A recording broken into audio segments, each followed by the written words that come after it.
창세기 강의 32번째 시간으로 창세기 7장 11절부터 24절까지 이 말씀을 가지고 약속대로 임하는 심판이라는 제목으로 말씀을 함께 나누기를 원합니다. 많은 사람들이 지구가 어떻게 멸망하게 될 것인가에 대해 궁금증을 가지고 있습니다. 세상이 하도 흉흉하고 무서운 일들이 많이 일어나니까 이런 사람들의 두려움을 이용해 만들어진 많은 영화들이 있죠. 이런 영화들에 보면 지구가 핵 전쟁으로 혹은 운석의 충돌이나 혹은 유해한 태양 광선이 너무 많이 증가하거나 혹은 지각의 변동으로 말미암는 큰 혼란 혹은 전염병과 같은 것으로 멸망하게 된다라고 이렇게 그린 영화들이 아주 많이 있습니다. 이런 사람들의 두려움을 이용한 가장 대표적인 영화 중에 하나가 많은 사람들이 보았던 터미네이터라고 하는 영화가 있습니다. 이 영화는 1편, 2편, 3편이 만들어지고요. 인기가 좋아서 그 속편까지 계속 지금도 제작이 되고 있죠. 이 영화의 핵심은 인간이 만들어낸 컴퓨터가 결국 인간을 핵 전쟁으로 멸망시키고 또 살아남은 자들을 로봇을 통해서 공격한다라고 하는 기본 전제를 가지고 있는 것입니다. 그런데 이런 사람들이 지구가 어떻게 멸망할 것에 대한 그런 두려움의 내용보다는요, 이 지구는 예수님이 다시 오심으로 새롭게 될 것이 훨씬 더 확실한 것입니다. 왜냐하면 이 역사는요, 인간이 생각하는 대로 움직여가는 것이 아니라 하나님이 이미 주관하시고 예정하신 대로 이 역사가 인도함 받고 있기 때문이죠.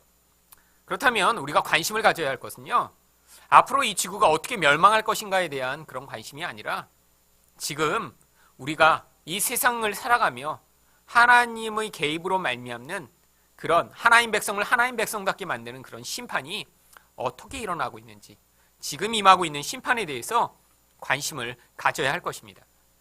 오늘 우리가 보고 있는 이 노아 홍수에 대한 이야기는요, 바로 지금 임하고 있는 심판이 어떠한 모습으로 임하고 있는지를 보여주고자 하는 그런 모델로 기록된 것입니다. 그렇다면 심판은 어떤 모습으로 임하는 것일까요? 첫 번째로 역창조의 모습으로 임합니다. 11절과 12절의 말씀을 보시겠습니다. 노아가 600세 되던 해 둘째 달 곧 그달 11의 날이라 그날에 큰 기품의 샘들이 터지며 하늘의 창문들이 열려 40주야를 비가 땅에 쏟아졌더라. 여기에 보시면요, 노아 홍수가 구체적으로 어떤 날에 시작되었는지를 기록하고 있습니다. 이렇게 날짜까지 정확히 기록한 이유는요, 이 노아 홍수가 사람들이 신화 가운데 만들어낸 이야기가 아니라 바로 역사적으로 실제했던 이야기였음을 보여주고자 하는 것입니다. 그런데 홍수가 어떻게 시작되냐면 세상에 물을 덮게 만드는 그런 과정으로 먼저 땅에 이렇게 샘이 터져 나오고요, 하늘에도 창문이 열려서 이 세상이 물로 다 뒤덮이게 됩니다. 이것은 하나님이 처음에 만드신 창조가 다시 뒤집어지는 그런 과정으로 이 모든 심판이 일어나고 있음을 보여주고 있는 것입니다.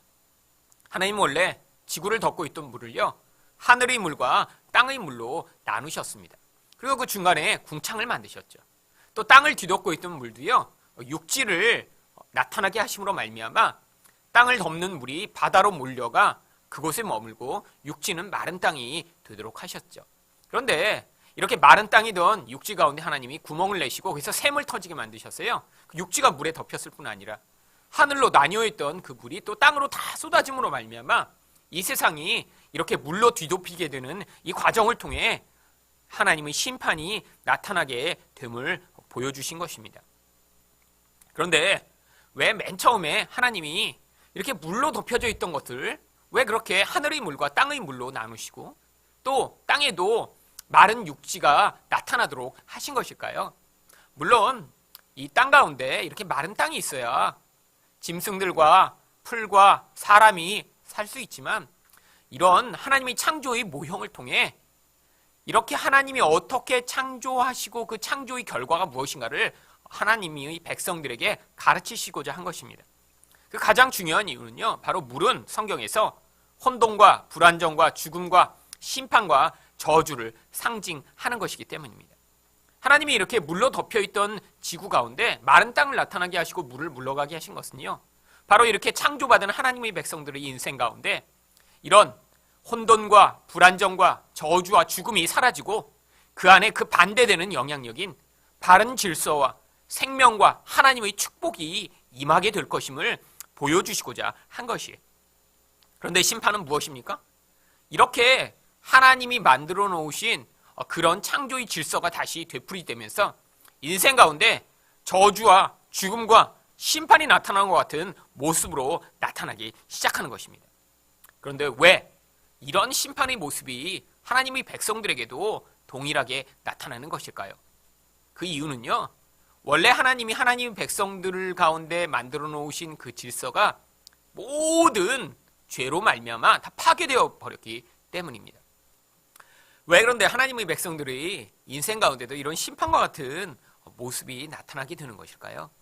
그것은 바로 하나님 백성들이라고 하더라도요, 이런 아담의 죄로 말미암는 영향력이 그들이 영혼 가운데 뿌리 깊게 영향을 미치고 있기 때문입니다. 하나님은 이렇게 죄로 말미암아 잘못된 질서를 다 파괴하시고 또 저주가 미치는 것 같은 그런 영향력을 하나님의 백성의 인생으로부터 제거하셔야 그 가운데 하나님의 생명을 누릴 수 있는 바른 질서, 바른 생명의 통로가 만들어지기 때문입니다. 바로 노아의 가족도 언제 구원을 경험하나요? 바로 온 세상이 이런 심판 가운데 임해 모든 생물이 다 죽임을 당하는 그 과정 가운데 바로 거기서 그들은 구원을 경험하는 것입니다. 그래서 하나님이요, 하나님의 백성의 인생에도 이런 심판을 당하는 것 같은, 온 세상이 물로 뒤덮여 다 죽임을 당하는 것 같은 그런 혼란이 더 강화되고 죽음의 영향력이 깊어지는 것 같은 그런 과정을 지나가게 하실 때가 있는 것입니다. 그것으로 말미암아 우리 본질 안에 차지하고 있던 잘못된 질서를 하나님이 드러내시고 그 질서들을 다 제거하심으로 말미암아 하나님 백성이 온전히 생명을 누릴 수 있는 그런 자리로 갈 수 있도록 하나님이 하나님 백성에게도 이런 이 땅에서의 심판을 허락하시는 것입니다. 그럼 성도 안에 있는 이런 가장 대표적인 잘못된 질서는 무엇인가요? 첫 번째로 하나님을 우상으로 섬기는 것입니다. 예수를 믿는 사람도 하나님을 우상으로 섬기고 있는 경우가 많이 있습니다. 우상이란 무엇이죠? 자기의 욕망을 이루어줄 그런 어떤 종류의 힘 있는 존재를 의존하는 것을 우상이라고 합니다. 하나님 백성들 또한 이렇게 본질 안에서는요, 인간으로서 힘이 약하고 문제가 생기는 경우가 많으니까요, 하나님을 내가 원하는 것, 내가 기대하는 것, 내 힘으로 이룰 수 없는 것을 이루어주는 그런 종류의 신으로 생각하게 되는 경우가 많이 있습니다. 이것은 하나님에 대한 잘못된 기대일 뿐 아니라 하나님을 자기 욕망을 이루어줄 그런 힘 있는 하인으로 생각하는 그런 왜곡된 질서이기 때문에 하나님은 하나님 백성으로부터 그런 하나님에 대한 잘못된 우상숭배적 태도를 반드시 심판을 통해 제거하셔야 되는 것이죠. 그래서 성도들의 인생에도요, 이런 하나님에 대한 잘못된 태도가 제거되는 과정들이 반드시 존재하는데 가장 대표적으로 나타나는 현상이요, 바로 간절히 기대했던 그런 기도의 제목들이 잘 이루어지지 않는 것 같은 그런 상황을 경험함으로 말미암아 그 과정을 통해 내가 이렇게 간절히 기도하고 내가 이렇게 깊이 원했는데도 이루어지지 않는 그 모든 것을 우리가 분노하며 하나님 앞에서 마음이 상하며 낙심하는 과정을 통해 하나님은요, 우리가 이전까지 하나님을 우상처럼 대하고 있었음을 보여주시고자 하시는 것입니다. 여러분, 하나님을 정말 하나님으로 섬기고 하나님을 절대 주권자로 인정하고 하나님이 전능하시고 전지하신데 그것을 가지고 우리 인생을 주관하신다는 사실을 정말 믿으며 하나님의 뜻에 복종한다면 우리가 뭔가 기대하고 기도했던 것이 좌절된다고 그렇게 화가 나거나 낙심하거나 좌절하지 않겠죠. 그런데 이렇게 기도했는데 어떤 일이 이루어지지 않을 때 우리가 이렇게 마음이 분노하고 무너지는 이유는 바로 하나님의 뜻이 아니라 내가 원하는 뜻을 너무나 간절히 원했기 때문입니다. 그래서 때로는 하나님이요, 우리 인생 가운데 우리가 하나님의 뜻이라고 확신하고 있는 것조차 어떤 때는 이루어지지 않게 하심으로 그것을 통해 우리 안에 있는 이런 우상 숭배적 잘못된 질서를 폭로하시는 것입니다. 어떤 분이 사관학교를 졸업하고 군인이 되신 그런 분이 계십니다. 그런데 이분은 군인의 신분으로서 이제 예수님에 대한 그런 사랑과 그런 헌신하는 마음이 마음에 생기셨어요. 그래서 내가 이 군인으로서 내 인생을 마치는 것이 아니라 목사가 되어야겠다라고 하는 그런 마음을 갖게 되었습니다. 그런데 이 사관학교를 졸업하고 이렇게 군인으로 임관을 하면 의무 복무 기간이 있다고 합니다. 그래서 그 의무 복무 기간을 이제 마치면서 이제 내가 이렇게 하나님의 뜻에 따라 정말 나를 하나님이 목사로 만드시고 그것을 통해 하나님께 영광을 돌리는 삶을 살기를 원하시니까 이제 내가 그 일을 하면 하나님이 내 인생을 함께 하시고 축복하시겠지, 이런 마음으로 이제 제대 신청을 했다고 합니다. 그런데 이제 몇 년만 더 이렇게 복무를 하면 군인 연금도 나오고요.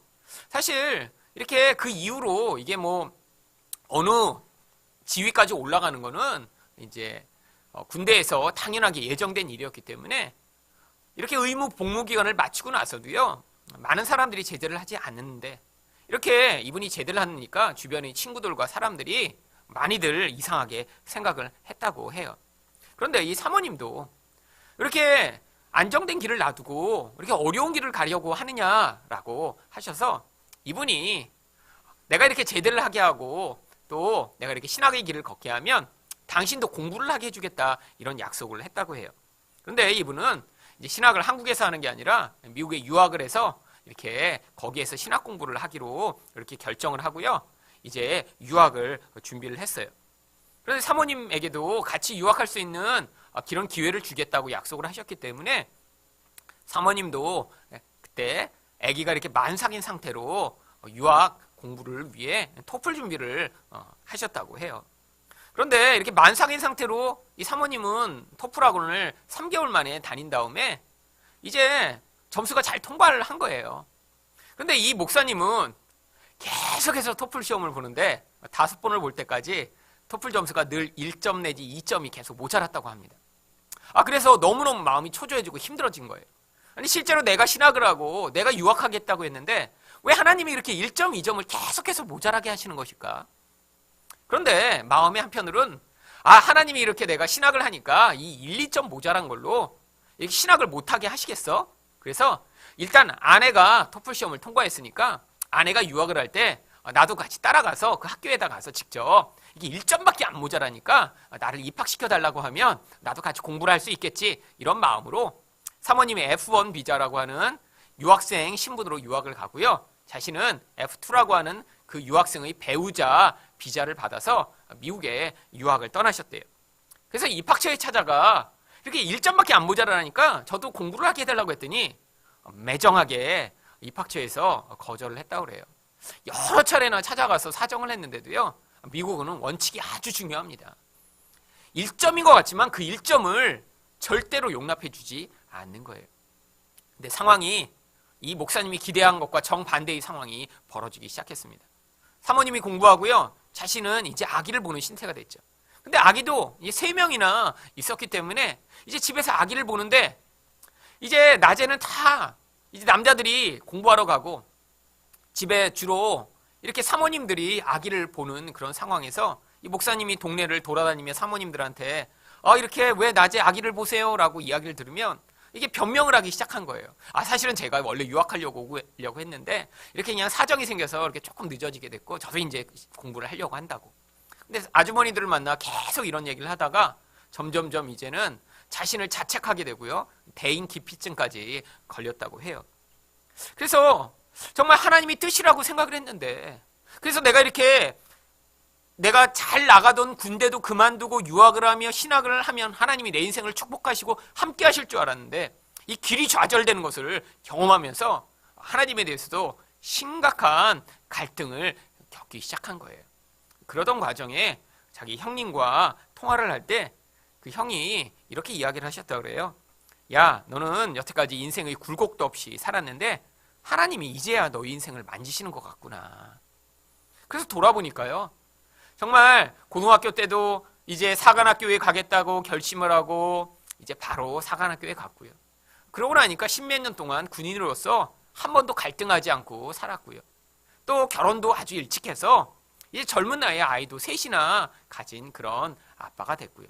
그래서 이제 자기 마음대로 자기가 계획한 대로 그게 하나님 뜻이니까 유학을 정해놓고 그 길로 가면 하나님이 자신을 축복하실 것이라고 생각했는데 그게 좌절되었을 때 그제서야 자신이 광야를 경험하며 하나님이 내 인생을 내 원하는 대로 축복하시지 않고 내가 원하는 대로 인도하시지 않을 수도 있다라는 사실을 그때 깨달으며 하나님 앞에서 굴복했다라고 합니다. 여러분, 우리 인생에서도 그런 경우가 많이 있어요. 이렇게 하나님 뜻이라고 생각하는데도요, 때로는 하나님이요 그 인생에서 고난을 겪게 하시고 우리 인생이 정해놓은 길이 어긋나게 하시면서 내가 정해놓은 인생이 아니라 하나님이 우리 인생의 주인이시며 하나님이 하나님 뜻대로 우리 인생을 주관하시는 분이시라는 사실을 그 과정 가운데 진실하게 고백하게 만드시는 것입니다. 그런데 그뿐 아니라요, 또 우리 인생 가운데 이렇게 심판을 받아야 변화되는 또 다른 잘못된 영역이 있습니다. 바로 다른 사람과의 관계의 측면이죠.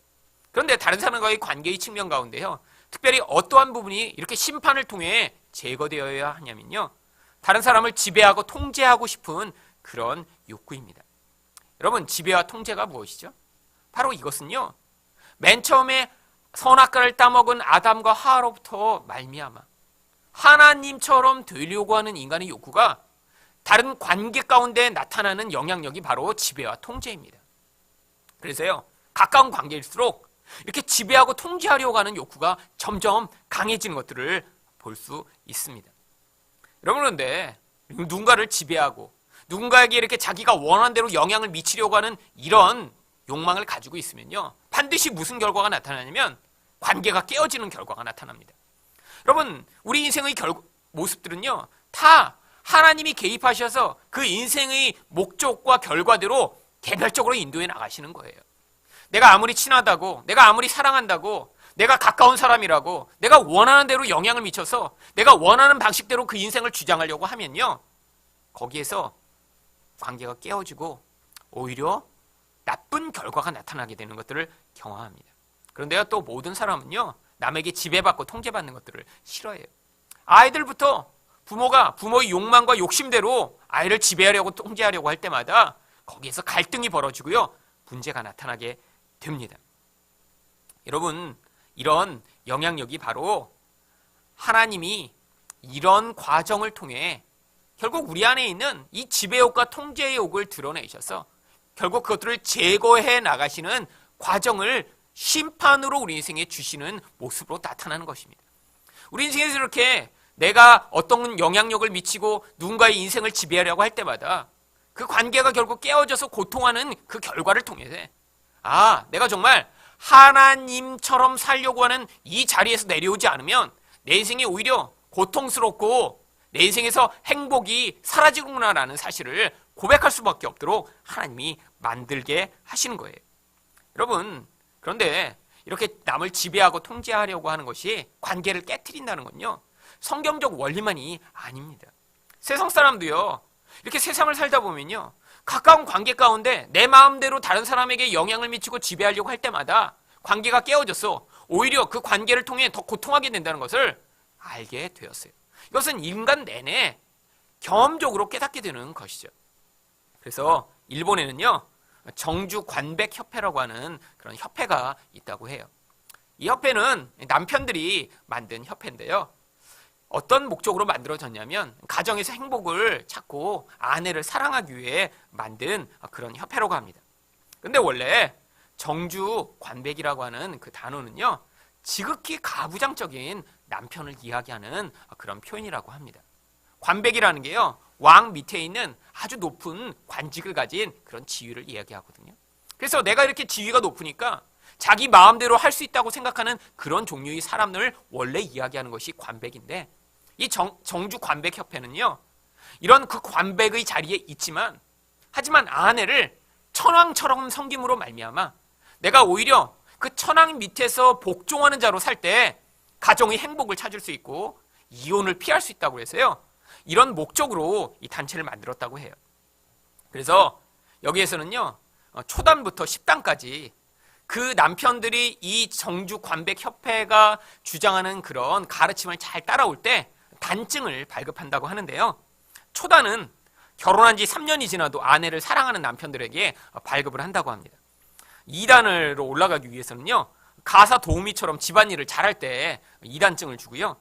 또 뭐 중간은 지나가고 6단증을 받는 사람은요, 아내의 이야기를 진지하게 들어주는 그런 남편에게 6단증을 준다고 해요. 그리고 9단증을 받으려면요, 미안해요라는 그런 표현을 두려워하지 않고 말할 수 있는 남편들한테 주고요. 마지막으로 최고단인 10단은요, 사랑해를 수줍어하지 않고 말할 수 있는 남편들에게 발급한다고 합니다. 이처럼 세상 사람들도요, 세상에서 남을 지배하고 내 마음대로 영향 미치는 그런 위에 서는 그런 자리가 아니라 내가 오히려 남을 섬기는 자리에 서게 될 때 거기에서 진정한 관계의 행복이 있다는 것을 발견하는 것이죠. 여러분, 그뿐 아니라 영국에는요, 부부가 나이 합산이 203살이 넘는 모리스와 헬렌 부부라고 하는 그런 부부가 산다고 합니다. 우리 한국에도 니마 그 강을 건너지 마오라고 하는 영화가 이제 히트를 했죠. 여기는 89세 된 할머니와 98세 된 할아버지의 이런 사랑 이야기가 담겨 있어서 많은 분들이 그 영화를 보고 눈물을 지었다고 하더라고요. 그런데 이 모리스 헬렌 부부는요, 이 두 부부가 훨씬 더 오래 같이 산 거예요. 합산이 203살이니까 정말 얼마나 오래 같이 살았어요. 근데 이 두 부부는 아주 행복하게 살았나 봐요. 그래서 이 영국 TV에서 이 부부를 가서 인터뷰를 했습니다. 물론 가장 중요한 질문이 어떻게 그렇게 오랫동안 서로 사랑하며 행복하게 살 수 있었습니까? 를 질문했어요. 그랬더니 이 할아버지가 이렇게 대답했대요. 나는 미안해라고 하는 말을 늘 입에 달고 살았어. 그랬더니 할머니가 또 이런 말을 하셨다고 그래요. 나는 그래 맞아 여보 이런 말을 늘 평생 하면서 살았어. 결국 이 부부가 이렇게 200년이 넘도록 200살이 넘도록 이렇게 잘못 얘기했네. 100살이 넘도록 긴 생애를 살면서 함께 행복하게 살 수 있었던 중요한 이유는요, 바로 이렇게 서로 미안해, 그래 맞아, 이런 상대 앞에서 자신을 낮추고 인정하는 태도로 살았더니요, 행복이 계속 유지되었다라고 하는 것입니다.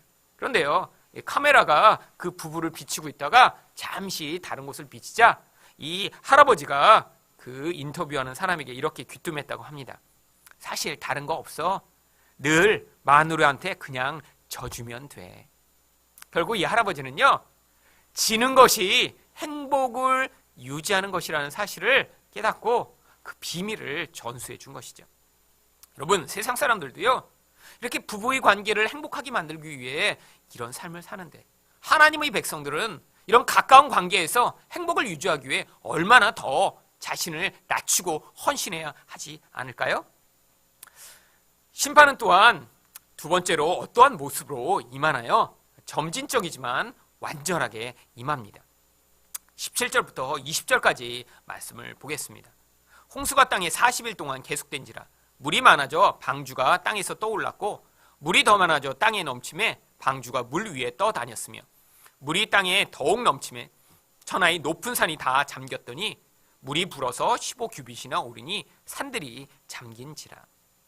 오늘 본문 17절과 20절에는요 반복되는 구절들이 있습니다. 17절과 18절에는요 물이 많아지다라는 구절이 반복되고요, 18절부터 20절까지는요 물이 넘치다, 또 19절에는 물이 땅에 더욱 넘치다, 또 20절에는 물이 붉다. 이 표현이 사실은 넘치다라는 표현으로 같은 표현인 것입니다. 결국 물이 많아지다, 물이 넘치다, 이 표현이요 지금 5번이나 나오고 있어요. 그런데 여기 있는 많아지다라고 하는 단어는요 원래 히브리어 라바를 번역한 표현입니다. 그리고 넘치다라는 단어는요 원래 히브리어 가바르를 번역한 단어예요. 근데 이 두 단어가 이미 이전에 있었던 어떠한 장면을 되풀이해서 보여주기 위해 여기에 일부러 이렇게 반복해서 사용하고 있는 것입니다. 지금 심판이 임해서 물이 많아지고 물이 넘쳐서 심판이 임하고 있는데요, 왜 이런 표현으로 심판이 임하고 있는지를 보여주고 있냐면 바로 창세기 6장 5절에 보면요 이런 구절이 있기 때문입니다. 여호와께서 사람의 죄악이 세상에 가득함을 보시고, 여기 죄악이 가득하다라고 하는 표현이요, 바로 오늘 본문 17절 18절에 나오는 물이 많아지다라고 하는 라바와 같은 단어입니다. 근데 이렇게 많아진 죄악이 무엇인가? 창세기 6장 4절에 이렇게 표현하고 있어요. 하나님의 아들들이 사람의 딸들에게로 들어와 자식을 낳았으니 그들은 용사라 고대의 명성이 있는 사람들이었더라. 그런 많아진 죄악의 핵심이 무엇이냐면, 이런 용사와 같이 자신이 하나님처럼 높아지고자 하는 그런 욕구를 가진 사람이 세상에 많아지는 것이 바로 이런 세상의 죄악임을 성경이 가르치고 있는 것입니다. 여기서 이 용사라고 번역된 단어가 오늘 성경에 나오는 물이 불어나다라고 하는 가바로와 같은 그런 단어인 것입니다. 여러분, 결국 심판이 어떻게 임한다는 거죠? 결국 이렇게 세상에서 하나님처럼 높아지고자 하는 그런 인간의 시도를요, 하나님의 심판을 통해 그런 심판이 오히려 하나님 백성들을 낮아지게 만드는 과정으로 집어넣게 만들어서 그런 하나님처럼 높아지려고 하는 그런 시도를 이 땅 가운데 제거하는 방식으로 나타나게 됨을 보여주는 것입니다. 그런데 이런 심판이 세상 사람들에게만 임하는 것이 아니라 하나님의 백성들에게도 임하는 것임을 보여주는 아주 중요한 단서가 있습니다. 바로 오늘 17절에 보시면요, 이런 홍수가 며칠 동안 계속됐다고 성경에 나오죠? 40일 동안 계속됐다고 나옵니다. 성경에서 이 40이라는 단어는요, 아주 중요한 단어입니다. 바로 이 40은요, 하나님 백성이 온전히 변화되는 이 세상에서의 삶을 표현하는 숫자가 바로 40이라는 단어예요. 그래서 민수기 14장 33절에는요, 너희 자녀들은 너희 반역한 죄를 지고 너희 시체가 광야에서 소멸되기까지 40년을 광야에서 방황하는 자가 되리라 라는 그런 말씀을 받습니다. 여러분, 이 본문을 한번 자세히 보세요. 너희 자녀들이 너희 반역한 죄를 지고 광야에서 시체가 소멸되기까지 40년을 방황한대요. 여러분, 여기 자녀는요, 우리가 있는 우리 자녀 세대를 이야기하는 것이 아닙니다. 이 바로 출애굽한 백성 가운데 있는 이 첫 세대는 바로 우리 안에 있는 옛사람을 상징하는 거예요. 근데 그들로부터 말미암아 또 태어난 새 세대만 가나안 땅에 들어갑니다. 바로 하나님 백성이 이렇게 존재하는데 우리 안에 죄가 있는 옛사람이 존재해요. 근데 하나님이요, 성령으로 우리 안에서 새 사람을 태어나게 하십니다. 바로 우리라는 존재가요, 우리 안에서 새 사람이 태어나서 이 두 존재가 함께 있는 것 같은 모습이 마치 광야에서 첫 세대와 그 애굽을 알지 못하던 새 세대가 함께 존재하는 것 같은 그런 모습이죠. 근데 하나님이요, 이 40년을 어떻게 지나가게 하신대요? 이 새 세대가 이 첫 세대의 반역한 죄를 지고 광야를 40년이나 걸어간대요. 아니, 이 새 세대는 이 애굽의 죄악과 이후에 하나님을 반역한 세대와는 다른데 왜 이 첫 세대의 죄를 지고 걸어가게 하시는 거죠? 바로 이런 모습으로 우리 인생 가운데 심판과 구원이 벌어지기 때문입니다. 우리도요, 우리가 구원받았지만 우리 안에 이렇게 애굽에서 나온 첫 세대와 같은 옛사람의 모습이 우리를 따라다니고 있습니다. 이 모습이 계속해서 하나님을 반역하고 죄를 지어요. 그런데 우리 안에 또한 예수 그리스도로 말미암아 태어난 새 생명을 가진 새 사람이 존재해요. 그런데 이 새 사람은요, 이 옛사람이 반역과 죄악을 그 인생의 과정을 통해 계속해서 경험하는 것입니다. 분리하고 싶어도요, 자기에게서 분리가 불가능해요. 분명히 내 안엔 예수 그리스도로 말미암아 새 생명을 얻은 새로운 존재가 있고 하나님을 사랑하고자 하는 그런 존재가 있고 다른 사람을 용납하고 싶은 마음이 있는데, 또한 내 안에 이렇게 그 죄악으로 말미암아 사랑할 수 없고 자기 욕망을 취하고 하나님도 우상처럼 섬기는 그런 존재가 여전히 같이 존재하고 있는 거예요. 근데 인생을 살면서 나란 존재가 이런 존재구나, 나란 존재는 이렇게 하나님을 끊임없이 반역하는 그런 존재구나, 그런데 하나님이 나를 예수 그리스도로 말미암아 구원해 주시다니 라고 하는 나의 이런 죄악의 비참함을 인생에서 깊이 깨달으며 그 과정을 통해 예수 그리스도로 말미암아 주어지는 은혜를 더 깊이 반응하는 자가 되도록 만들어 가시는 것입니다.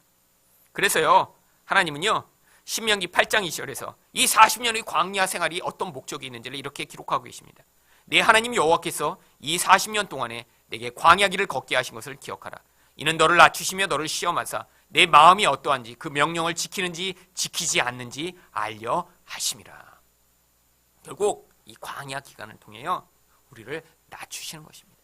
또한요 이 광야 기간을 통해요 우리 이 옛사람은 절대로 하나님이 주신 시험을 통과할 수 없는 그런 죄악된 존재임을 고백하도록 만들어내시는 것이죠. 결국 이런 40년 동안 하나님의 백성 가운데 미치는 이런 하나님의 개입을 구약성경은 또 다른 모델로 보여주고 있습니다. 바로 40년 동안 통치한 왕들의 모습을 통해 보여주고 있어요. 바로 이렇게 하나님 백성을 통치하는 이런 온전한 메시아의 가장 대표적인 모습을 가진 왕이 바로 다윗입니다. 그래서 다윗이 40년 동안 왕국을 통치하는 거예요. 사무엘하 5장 4절 말씀을 보겠습니다. 다윗이 나이가 30세에 왕위에 올라 40년 동안 다스렸으되.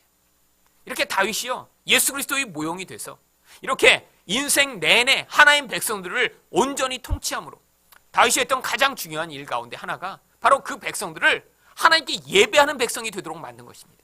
또한 외부에 있는 이런 블레셋과 같은 어둠의 세력으로부터 하나님 백성을 자유케 하는 일을 한 것처럼 하나님 백성들은요 이 광야 인생을 통해요 메시아로 오신 예수 그리스도의 통치를 받아 이렇게 하나님을 예배하는 자가 되고 마귀의 영향력으로부터 자유롭게 되는 법을 배우는 그 인생이 바로 40년의 광야 인생인 것이죠. 그런데 구약성경에 보면요 또 40년을 통치한 왕이 있습니다. 바로 다윗의 아들 솔로몬의 통치가 40년이었다고 성경이 이야기합니다. 왕상 11장 42절에 보면요 솔로몬이 예루살렘에서 온 이스라엘을 다스린 날수가 40년이라. 여러분 이 솔로몬의 통치 또한요 예수 그리스도의 통치를 어느 한 부분을 모형적으로 보여주는 거예요. 이렇게 솔로몬이 40년 동안 통치하면서 이스라엘은 무슨 경험을 했죠? 바로 그들 중심에 예루살렘 성전이 세워지는 경험을 합니다. 또한 이 솔로몬은요 지혜로 그들이 백성을 통치해요.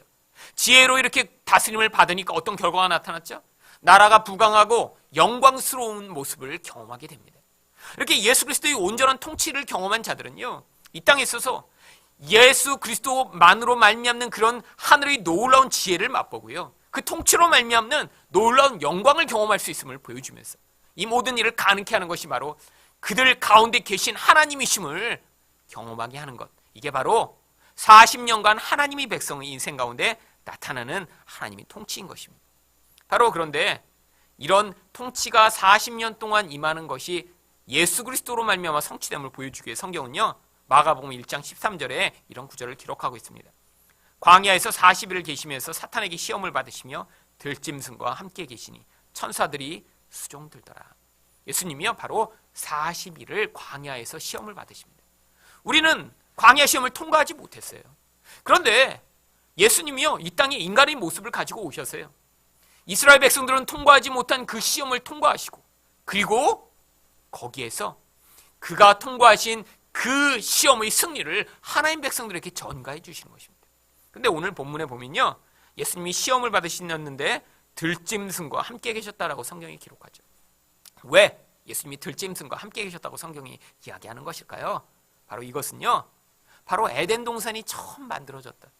아담과 짐승이 서로 대화하고 서로 이름을 지어주고 그리고 그 안에서 서로의 풍성하고 즐거운 관계를 누렸던 그런 에덴이 회복됨을 모형적으로 보여주는 것이죠.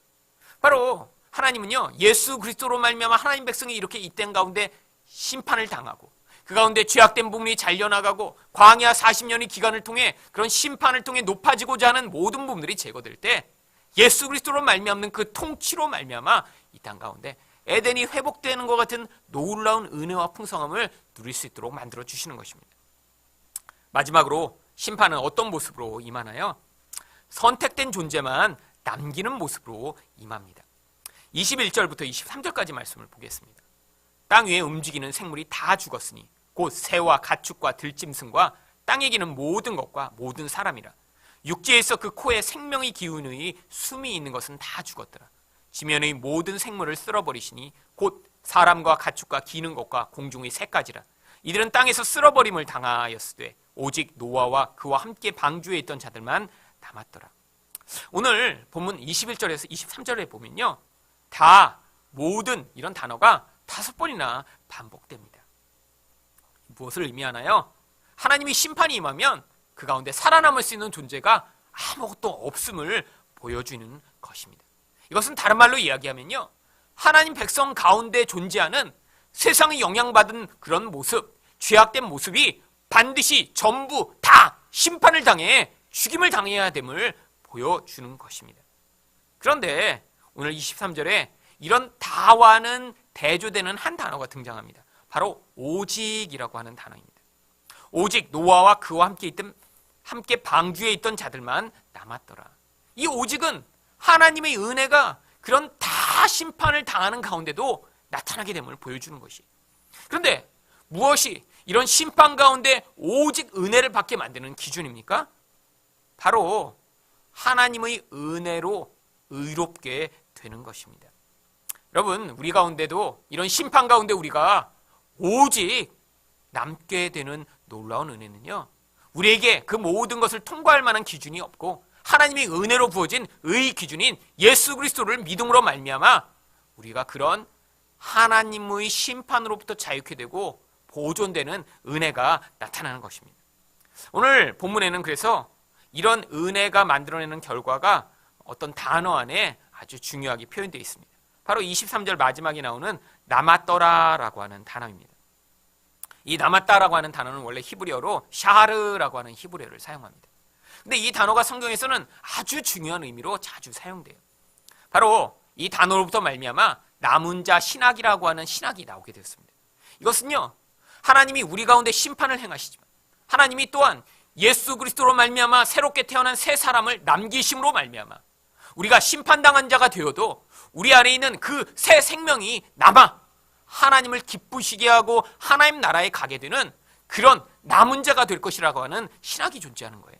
그래서 에레미야 23장 3절은 이런 말씀이 있습니다. 내가 내 양떼의 남는 것을 그 몰려갔던 모든 지방에서 모아 다시 그 우리로 돌아오게 하리니 그들의 생육이 번성할 것이요. 바로 이렇게 심판을 당해 다 죽게 되지만 하나님이 어떻게 하신대요? 남은 자를 남기시겠대요. 이사야 4장 3절에도 이런 구절이 있습니다. 시온에 남아있는 자, 예루살렘에 머물러 있는 자, 곧 예루살렘 안에 생존한 자 중에 기록된 모든 사람은 거룩하다 칭함을 얻으리니. 바로 이렇게 하나님은요, 하나님 백성 가운데 남은 자를 만들어내시겠다는 거예요. 이 남은 자는요, 어떤 사람은 남게 되고 어떤 사람은 심판을 당하게 된다는 의미가 아니라 하나님 백성 안에 존재하는 세상과 연합하고 죄악된 옛사람의 부분은 잘나가게 되지만 예수 그리스도로 말미암아 얻게 된 그 생명의 부분을 하나님이 남기셔서 보존하실 것임을 보여주는 것입니다. 그래서 이 땅 가운데 우리가 심판을 당하는 것 같고요, 이 땅 가운데 실패하는 것 같고요, 이 땅 가운데 우리가 넘어지는 것 같고요, 이 땅 가운데 내가 기대했던 모든 것들이 다 파괴가 되는 것 같은 그런 상황에서도 하나님이 보존하시는 새 사람이 그 모든 과정을 뚫고 남게 된다는 그 확신과 믿음으로 우리는 견고하게 살 수 있는 것이죠. 그런데 오늘 본문에서요, 물이 며칠 동안 세상에 넘쳤다고 기록하고 있으니까 바로 24절입니다. 물이 150일 동안 땅에 넘쳤더라. 그런데 여기 나오는 이 150일도요, 성경에서 아주 중요한 기간입니다. 바로 이 150일이 어떤 기간이냐면요, 또 그냥 달수로 이야기하면 5달이잖아요. 이 5달이 기간이요, 하나님 백성에게 임하는 심판을 보여주는 그런 기간입니다. 이 땅에서 이렇게 5달, 이런 150일 동안 심판이 임함으로 말미암아 그 안에 존재하는 옛사람이 죽임을 당하게 되는 그런 기간이죠. 그래서요, 이 기간을 요한계시록에서 이렇게 차용해서 5달 동안 황충에 의한 심판이 임한다라고 쓴 것입니다. 계시록 9장 5절에 보면요, 그러나 그들을 죽이지는 못하게 하시고 5달 동안 괴롭게만 하게 하시는데 그 괴롭게 함은 전갈이 사람을 쏠 때의 괴롭게 함과 같더라. 무정에게서 올라온 이런 황충이요, 사람을 5달 동안 괴롭게 한대요. 그런데요, 이 모형이요, 바로 구약에 나와 있는 5달 동안 세상을 덮어 그 가운데 남은 것만 남게 만들고 나머지를 다 죽이는 그런 심판의 모형을 차용한 것입니다. 여러분, 바로 이런 5달이 이 땅의 기간이에요. 어떤 사람들은 이 요한계시록의 이 말씀을 가지고요, 이런 여기 나와 있는 황충이 마치 아파치 헬기라고 이야기합니다. 왜냐하면 요한계시록 9장 10절에는요, 이 황충을 이렇게 묘사하거든요. 또 전갈과 같은 꼬리와 쏘는 살이 있어 그 그 꼬리에는 5달 동안 사람들을 해하는 권세가 있더라. 꼬리에서 기관총을 쏴서 사람들을 이렇게 죽이는 이런 아파체가 바로 황충이다 라고 이야기하는데, 그것은 성경을 왜곡해서 해석하는 것이죠. 바로 이런 무정에서 나오는 황충은요, 지금 영향을 미치는 악의 세력을 이야기하는 것입니다. 결국 이 땅의 과정을 통해서 하나님은요, 이런 사람들 안에 존재하는 세상의 영향력, 악의 영향력을 이런 어둠의 영적 세력을 동원해서라도 제거하심으로 말미암아 하나님 백성 가운데 하나님과 닮은 부분만 남기시는 과정으로 사용하시는 것이죠. 그래서요, 이런 심판의 도구의 가장 대표적인 것이 바로 돈이라고 성경이 이야기합니다. 디모데전서 6장 10절에는요, 돈을 사랑함이 일만하게 뿌리가 되나니 이것을 탐내는 자들은 미혹을 받아 믿음에서 떠나 많은 근심으로써 자기를 찔렀도다. 황충이 쏘는 것처럼요, 돈을 사랑하는 마음이 이 땅에서 결국 스스로를 쏘아 고통하게 만드는 과정을 지나가게 하면서 결국 그의 본질 안에 있는 죄악된 부분, 하나님을 사랑하지 않고 하나님을 의존하지 않으면서 자기를 사랑하고 자기를 의존하는 이런 죄악을 하나님이 잘라내심으로 말미암아 그 안에 남은 자만 남게 만드시는 하나님의 도구로 이 땅의 돈, 이 땅의 어두움, 이 땅의 모든 부조리한 것까지도 하나님이 다 사용하시는 것을 이야기하는 것입니다. 결국 심판은 어떻게 임하느냐? 이렇게 성경이 이야기하는 대로요, 정말 선택된 존재만 남기는 방식으로 심판이 임하고요, 또한 점진적이지만 완전하게 임해서 하나님 백성들의 인생 가운데 나타나고요, 또한 역창조의 모습으로 심판이 임해 결국 하나님 백성을 예수 그리스도처럼 만드는 그러한 방식으로 심판이 임하는 것입니다. 이런 하나님의 심판을 통해 예수 그리스도를 닮은 여러분이 되시기를 예수 그리스도 이름으로 축원드립니다.